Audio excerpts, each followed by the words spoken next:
Бұл түсінікті ме қыздар? Екі анықтауышпен келіп тұр. Уә деп келесі аят жалғасып баратыр бізде. Ең соңғы аятымыз. Уә деп, уәнің басына да әлләзинді айтсақ болатын еді, алайда тікелей соңғы әлләзинге қосып жеріп тұр дейікші.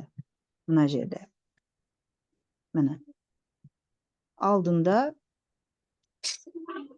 екі анықтауышты айтып келгеннен кейін бұл үшінші анықтауыш.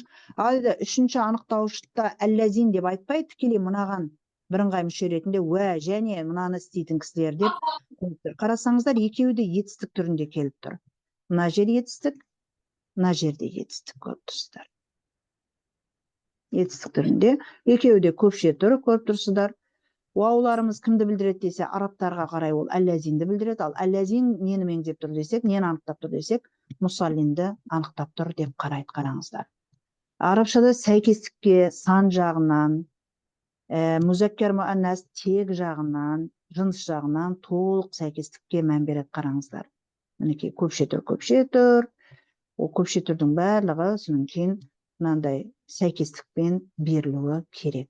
Көріп тұрсаңыздар, мінекей барлығы олар деген меңзейтін есімдік немесе исм маусул түрінде келіп тұр.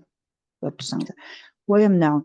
Намаздарын көрсету үшін орындайтын және де ұсақ түйектің өзіне тыйым салатын намаз оқушыларға